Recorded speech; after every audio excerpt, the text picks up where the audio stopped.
à fait. Voilà, donc tu peux tirer une carte. Je tire une carte. Voilà, tu la lis à haute voix. Qu'est-ce qui me donne envie de me lever le matin? Ça commence.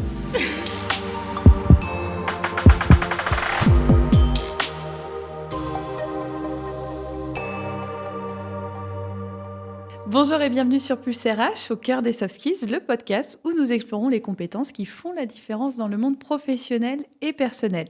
Je suis Noémie, consultante et formatrice Central Test et votre guide dans cette aventure au cœur des soft skills. Avec l'avènement de l'intelligence artificielle, de la robotique, nous avons besoin de compétences humaines. Ces compétences-là ne peuvent pas être automatisées, bien évidemment, et parmi ces compétences figure l'agilité d'apprentissage. C'est en train de devenir justement une compétence clé aussi pour l'avenir et pour nos entreprises. Alors, pour déchiffrer cette compétence vitale, nous accueillons une experte en la matière, une coach passionnée par le développement personnel et professionnel. Bienvenue, Dovi. Merci de nous rejoindre pour partager tes conseils précieux sur l'agilité d'apprentissage. Est-ce que tu pourrais te présenter à nos auditeurs ? Bonjour à tous. Bonjour Noémie, merci de me recevoir. Je suis vraiment ravie d'être là. Je suis Dovi Burlandi, je suis consultante en gestion de carrière, formatrice et auteure d'un jeu qui s'appelle « Explore tes pouvoirs ». J'accompagne les personnes qui sont dans le flou professionnel, parfois elles se sentent perdues, et je les accompagne à avoir une vision claire de leurs talents, de leurs compétences, y compris justement les soft skills, de leurs valeurs et un ensemble de ressources qui leur permet de construire un projet professionnel où elles trouvent du sens et elles se sentent aussi plus épanouies. Donc j'ai créé le jeu Explore tes pouvoirs pour que ce cheminement soit ludique, pour que ça soit une quête dynamisante et motivante. Et aujourd'hui, je forme des accompagnants de domaines variés, des coachs et des conseillers en insertion à accompagner avec le jeu Explore tes pouvoirs. L'agilité d'apprentissage a été essentielle dans mon parcours parce que déjà, très jeune, j'avais le sentiment que l'apprentissage ouvrait le champ des possibles. Et par la suite, quand j'ai commencé à travailler, j'ai dû désapprendre de ce que je pensais comme le Graal de la réussite. J'avais une vision unique, avoir des diplômes, travailler dans des grandes entreprises, avoir de bonnes conditions matérielles. Ça m'a finalement amené à comprendre qu'il est essentiel aussi d'avoir du sens, de l'épanouissement et avoir de la créativité et se sentir utile dans son travail. Et cette remise en cause m'a amené à m'intéresser au développement personnel et professionnel qui aujourd'hui m'a amené à embrasser le métier de consultante en gestion de carrière. Et aujourd'hui, dans ma vie d'entrepreneur, l'agilité d'apprentissage est essentielle. Oui, tout à fait. Un très beau parcours, en effet, Dovi. Est-ce que tu peux nous dire ce que tu entends, toi, par l'agilité d'apprentissage ? Pourquoi tu penses finalement que cette soft skills, elle est cruciale aujourd'hui dans notre monde professionnel, mais aussi personnel, du coup ? Oui, pour moi, l'agilité d'apprentissage, déjà, qu'est-ce que c'est ? C'est la capacité à acquérir de nouvelles compétences et à les appliquer. Et ensuite, je pense qu'elle est essentielle parce qu'on est dans un monde en évolution permanente. On a l'avènement de l'Internet, mais aussi de l'IA, et beaucoup de choses évoluent rapidement. En plus de ça, ça me fait penser, par exemple, à ce que dit Tal Ben-Shahar dans son livre « L'apprentissage du bonheur ». Tal Ben-Shahar est un ancien professeur à Harvard et entrepreneur également. Et il dit que les personnes qui réussissent ne cessent d'apprendre, de s'interroger, de se poser des questions et d'explorer le monde et de s'émerveiller. Et pour moi, l'agilité d'apprentissage est essentielle à la fois pour évoluer professionnellement, mais aussi pour être heureux tout simplement dans la vie. Il me vient aussi en tête la phrase d'Aristote qui disait « Tous les hommes ont naturellement le désir de savoir ». La soif de connaissance, c'est un besoin essentiel de l'homme avec un grand H, ce qui fait sa nature et qui implique nécessairement de vouloir savoir, donc de vouloir apprendre. En effet, si on définit l'agilité d'apprentissage selon les scientifiques, on le décrit comme le fait de montrer un esprit investigateur, curieux, un grand intérêt aussi pour la nouveauté. Pour comprendre l'agilité d'apprentissage, il est important de la considérer aussi sous différents angles. Certains vont la voir comme plutôt un processus, d'autres comme un état d'esprit. Qu'en penses-tu, toi, Dovi ? Excellente question. Pour moi, c'est les deux. D'abord, je pense que c'est un état d'esprit. On pense tous ou on connaît tous des personnalités qui vont naturellement aimer apprendre. Je pense, par exemple, aux personnalités de type investigateur dans le modèle RIASEC de John Holland, qui a une appétence naturelle. Ouais. Je pense également au talent de type studieux identifié par Gallup. C'est un type de personne qui aime l'apprentissage en soi, pour le processus d'apprendre, pas forcément pour le résultat, mais pour le processus. Je pense également aux personnalités qui ont une qualité de type amour de la connaissance, un peu comme celui qui a le talent studieux, qui va aimer profondément apprendre toutes sortes de choses, de nouvelles connaissances et les approfondir également. Et dans un deuxième temps, je pense que c'est un processus dans la mesure où c'est une compétence qui s'acquiert, qui peut s'acquérir si les conditions sont propices, si un environnement qui favorise l'apprentissage, par exemple, par les pairs, avec des collègues, ou grâce à la formation formelle, ça peut aider justement à développer son agilité d'apprentissage. Alors, si on résume et qu'on redéfinit l'apprentissage, on peut dire effectivement qu'il s'agit d'un processus dynamique, complexe, par lequel on va acquérir ou modifier justement nos connaissances, nos compétences, nos comportements, nos valeurs, nos préférences.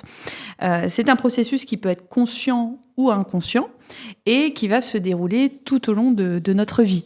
Finalement, ça va évoluer et on peut parler de 4 grandes étapes dans l'apprentissage. La première, c'est l'étape d'acquisition. Donc, on est face à la compétence, à la connaissance. La deuxième, ça va être la consolidation. L'information ou la compétence, elle est pratiquée, elle commence à être intégrée.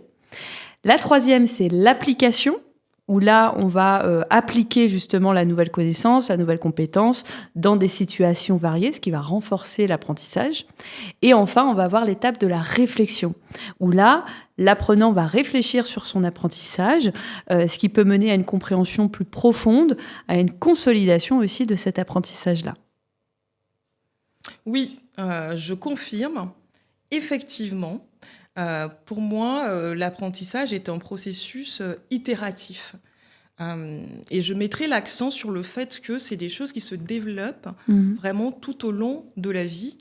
Et c'est pour ça que c'est important d'avoir un esprit critique, mais aussi une ouverture d'esprit, de façon à remettre en cause ce qu'on a appris, à expérimenter pour pouvoir désapprendre, voire consolider certains apprentissages. Et ça me fait penser à Bill Gates lui-même, qui nous dit, j'ai beaucoup apprécié son discours lors d'une cérémonie de fin d'année, où il explique qu'au début de sa carrière, il pensait que si quelqu'un pouvait faire un bon code, vraiment être un bon développeur, il pouvait être un bon manager, mais aussi un bon en marketing, donc il confiait tout aux bons développeurs. Mais il s'est rendu compte que chacun a des talents différents. Et le conseil qu'il donne à ses diplômés, je trouve très intéressant pour nous tous, c'est plutôt on apprend en fait que chacun a des talents différents, mieux va être notre vie. Donc je trouve que c'est un bel exemple de comment on apprend, on désapprend tout au long de la vie pour consolider des connaissances. C'est hyper intéressant et on peut parler de personnes agiles. C'est souvent un terme qu'on peut entendre. C'est des personnes qui vont se démarquer notamment par leur souplesse de pensée et d'action, qui vont saisir aussi rapidement les enjeux, qui vont savoir aussi trouver des solutions originales et adaptées à chaque situation. Des personnes aussi qui peuvent être en capacité de mobiliser différentes ressources quand c'est nécessaire, pour pouvoir comprendre la problématique et trouver les réponses adéquates. C'est aussi des personnes qui savent, comme tu le disais, Dovi, se délester de ressources qu'elles vont juger elles-mêmes inutiles pour désapprendre un savoir et en intégrer un nouveau. Ouais. Comment on peut reconnaître, Dovi, une personne agile ? Ouais. Pour moi, une personne agile, comme tu le disais, c'est une personne effectivement qui est dynamisée, qui est motivée par la recherche de solutions, qui va être en quête de nouvelles solutions, de nouvelles méthodes, qui est motivée et stimulée par ça. Et ça me fait penser, la première personne qui m'est venue en tête, c'est Bob Pittman, un des anciens dirigeants de AOL et un entrepreneur à succès, qui, dans une interview récemment, disait que, en fait, il est important de se lancer rapidement et d'apprendre sur le terrain. Et de ne pas se laisser aller à chercher à maîtriser tout, mais d'aller, au contraire, au fil de l'eau, apprendre sur le terrain, rester curieux et consolider nos expériences grâce au terrain. Et l'autre personne que nous connaissons tous, qui m'est venue ensuite en tête, c'est Richard Branson. Il est connu pour avoir entrepris dans des domaines très variés, allant de la vente de disques jusqu'au transport aérien. Et j'ai lu un de ses livres où il parlait justement de comment est venu le nom de son entreprise Virgin. Et il disait que, en fait, c'est parce que ils discutaient avec des amis, ils se sont rendus compte qu'ils étaient tous nouveaux dans le business. Et donc, vierges de toute connaissance, en fait, ils allaient apprendre sur le terrain. Et c'est comme ça que ce qui est venu le nom Virgin. Et je trouve que vraiment Richard Branson est un vrai exemple. Moi, il me fascine énormément de personnes agiles par excellence, qui nous conseillent vraiment de ne pas se laisser démonter par les échecs, mais au contraire d'apprendre de ces échecs-là. Et justement, quel rôle va jouer l'échec dans l'apprentissage, donc l'apprentissage à apprendre ? Comment on peut structurer finalement notre perception un peu de l'échec, de l'obstacle, pour en faire un outil d'apprentissage positif ? Oui, c'est un point essentiel que tu évoques, parce que, à mon sens, il n'y a pas vraiment de réussite sans échec. Même si, a priori, on va voir l'aboutissement de ce que les gens font, voir qu'ils ont... j'aime bien, il me vient en tête là, cette phrase qui dit il a mis des années pour réussir du jour au lendemain. Et ça me fait beaucoup rire, cette phrase. Et je pense que ce qui est important, c'est de revenir sur ces échecs et de se poser des questions. Se demander, qu'est-ce que j'ai appris de cet échec-là ? Qu'est-ce que je pourrais ajuster pour mieux faire la prochaine fois ? Donc l'échec en lui-même est un vecteur d'apprentissage finalement, je dirais. Et ça me fait également penser à la légende autour de la création ou le perfectionnement de l'ampoule par Thomas Edison. Et il semble que les gens aient demandé à Edison « Ah bon, vous avez échoué 10 000 fois ?» Et qu'il ait répondu « Non, je n'ai pas échoué 10 000 fois, j'ai éliminé 10 000 façons qui ne marchent pas. » Donc c'est vraiment ça que... moi, ça m'inspire beaucoup de ce qu'on peut tirer justement, comment on peut tirer des leçons, comprendre nos échecs pour avancer. Oui, tout à fait. C'est des très bons exemples de situations où finalement désapprendre est nécessaire pour progresser, pour innover, moi aussi. Alors, comment peut-on pratiquer activement le désapprentissage ? Oui. Le désapprentissage, pour moi d'abord, dans quelle situation ? J'aimerais d'abord parler de quelles sont les situations déjà où il est nécessaire de désapprendre et ensuite comment. Je pense que c'est des situations où l'on est bloqué, où c'est l'impasse. On a fait on pense avoir fait ce qu'il fallait faire, mais on est bloqué. Ouais. Je pense que dans ces situations-là, on devrait se demander quel angle de vue nous échappe. Qu'est-ce qui nous échappe ? Et dans ce cas-là, déposer un peu nos a priori, nos connaissances, et aller vers des façons différentes de faire les choses. Justement, se demander, donc le comment, c'est de demander quelles sont les autres façons possibles de faire les choses. Et ça me fait penser justement à cette citation attribuée à Einstein, je ne sais pas si c'est lui ou pas, mais qui dit « La folie, c'est de continuer à faire la même chose et s'attendre à des résultats différents. » Ça, c'est vraiment pour moi des situations types et une façon de faire pour justement désapprendre. Super. Et effectivement, dans le contexte actuel aussi, je me pose une question à travers tout ce qu'on peut voir avec l'intelligence artificielle, par exemple. Comment est-ce que l'apprentissage, il évolue aussi dans notre monde aujourd'hui, professionnel et personnel ? Oui, c'est vrai qu'avec l'IA, il y a de vrais sujets avec des avantages et des inconvénients.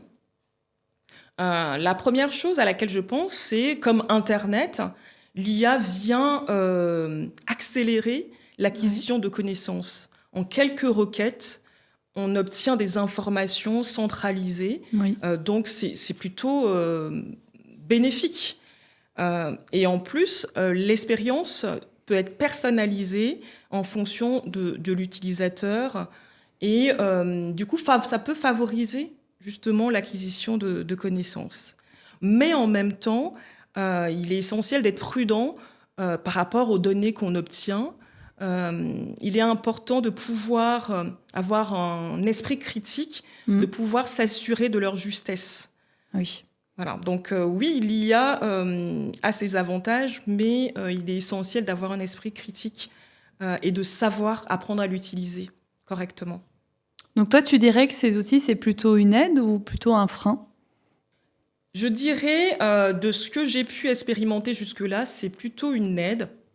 Parce que, effectivement, comme je l'expliquais tout à l'heure, je ne suis pas une spécialiste, mais de ce que j'ai pu voir déjà de l'IA, il y a une rapidité de l'information, aussi d'analyse, de centralisation des données. Donc, c'est plutôt bénéfique. Et évidemment, il y a des freins qui sont liés, par exemple, il faut savoir l'utiliser de façon optimale, en fait, pour pouvoir obtenir de bons résultats. Et il y a également, malheureusement, des personnes qui ne vont pas avoir accès à cet apprentissage-là et qui seraient aussi en difficulté. Mais avant tout, je pense qu'il serait essentiel d'apprendre à l'utiliser. Alors effectivement, on a vu tout à l'heure qu'on n'a pas tous le même style d'apprentissage et c'est étroitement relié au RIASEC, le RIASEC de John Holland, donc les typologies d'intérêt, avec le réaliste, l'investigateur, l'artiste, le social, l'entreprenant et le conventionnel. Quelle stratégie, quelle technique, toi, Dovi, tu recommandes pour développer, notamment renforcer aussi parfois aussi son agilité d'apprentissage ? Effectivement, il y a, je dirais, bon nombre de techniques et de stratégies. Pour aller dans le sens, par exemple, du RIASEC, je pense que la première chose, c'est de connaître justement son fonctionnement, son style d'apprentissage privilégié et de l'utiliser pour apprendre. Il y a des personnes qui vont aimer apprendre à partir des exemples concrets, d'autres qui vont aimer être dans l'interaction et d'autres encore qui vont préférer des règles très carrées.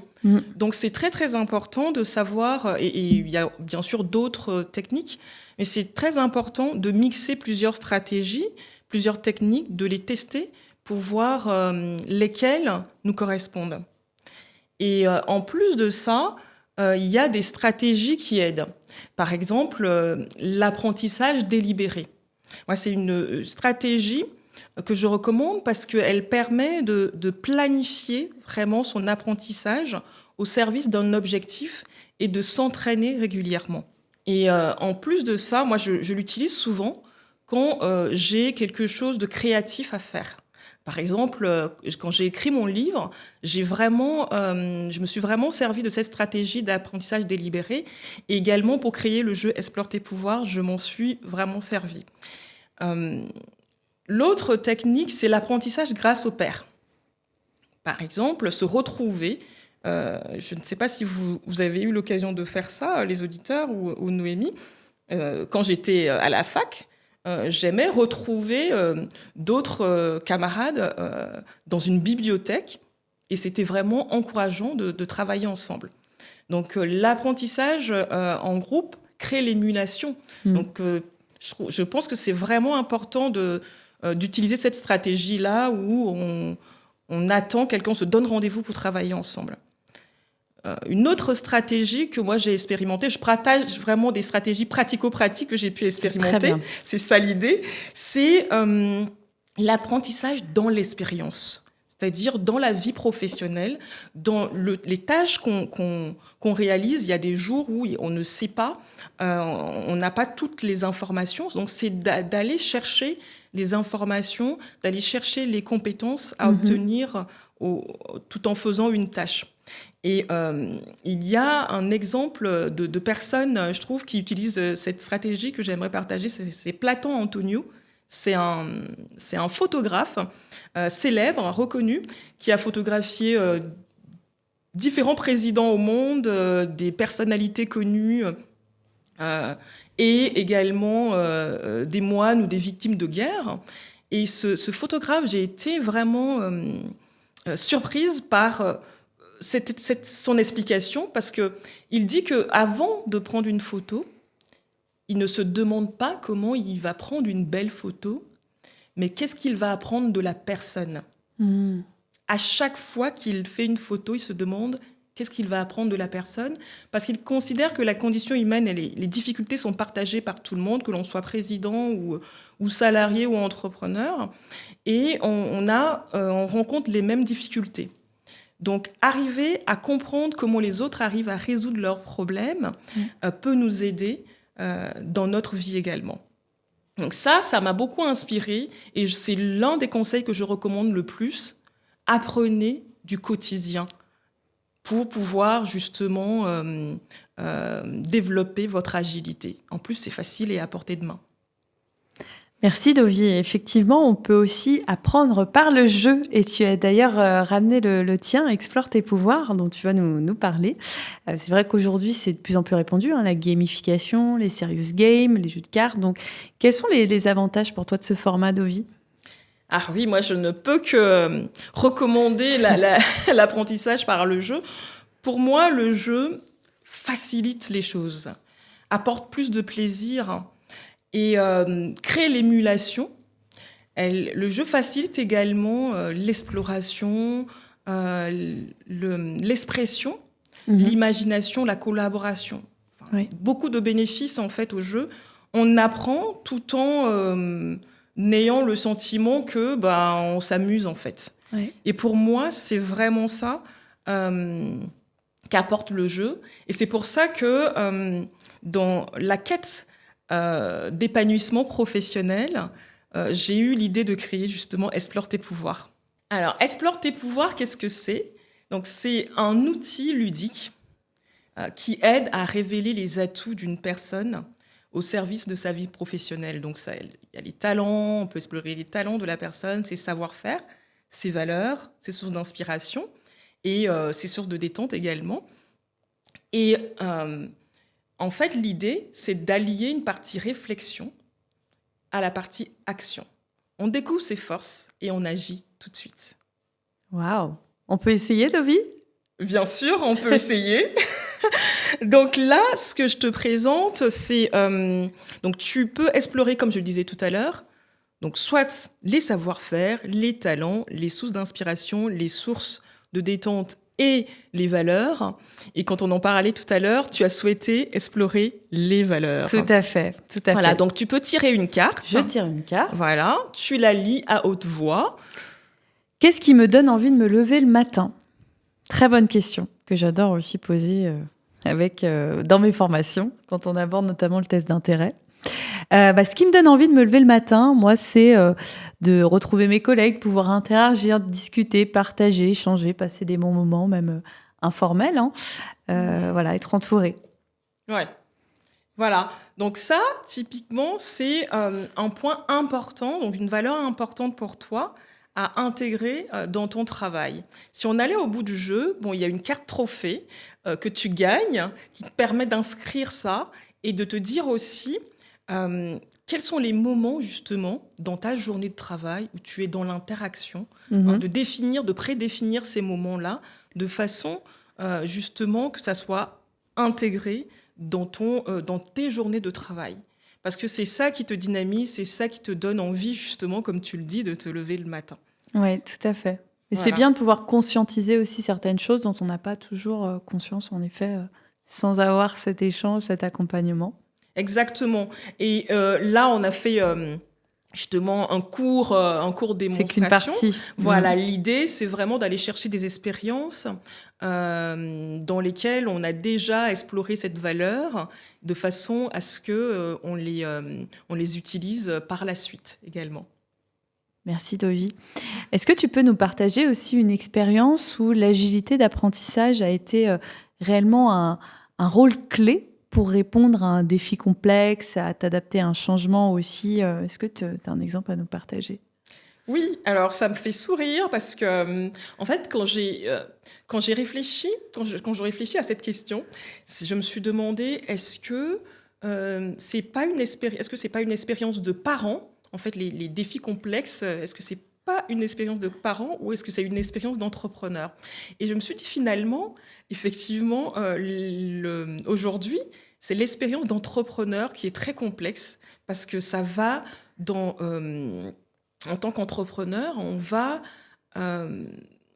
avoir des casquettes très variées, allant de la connaissance du client, proposition de l'offre, ajuster l'offre, ensuite apprendre à communiquer sur son offre. Aujourd'hui, il y a les réseaux sociaux, mais il y a aussi des groupes de réseaux dans lesquels on peut parler de son travail, de ce qu'on propose. Donc, on a besoin de communiquer, de se rendre visible, gérer l'administratif, gérer le financier, gérer le juridique. Donc, aujourd'hui, je pense que oui, l'agilité d'apprentissage m'aide beaucoup dans ma vie d'entrepreneur et bien sûr dans ma vie aussi privée. Et pour les entreprises, là on évoque les entrepreneurs, comment elles peuvent cultiver justement cette culture qui va favoriser l'agilité d'apprentissage, voilà, le laisser un peu de marge de manœuvre aux employés? Est-ce que tu as aussi des stratégies à partager? Oui, alors je dirais la première chose, je pars toujours du principe que plus c'est simple, mieux c'est. Oui. D'abord, favoriser l'apprentissage entre collègues. Penser à organiser des déjeuners ou des petits déjeuners où chaque collègue peut partager son expertise, par exemple.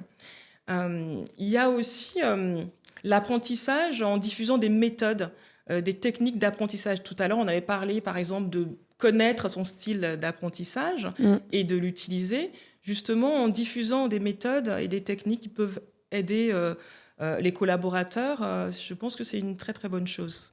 Et enfin, n'oublions pas le plan de développement des compétences, qui est une obligation pour les entreprises, mais en même temps, une opportunité pour aider du coup, les collaborateurs à actualiser leurs compétences et aussi évoluer professionnellement.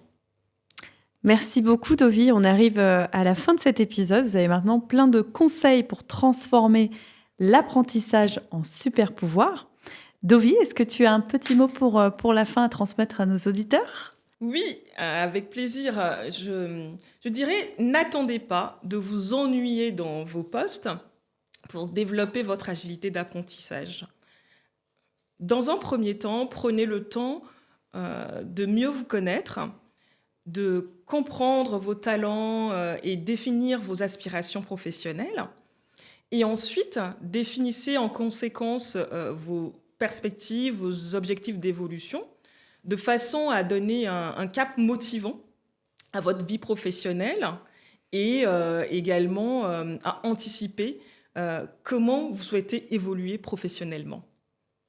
Merci beaucoup, Dovi.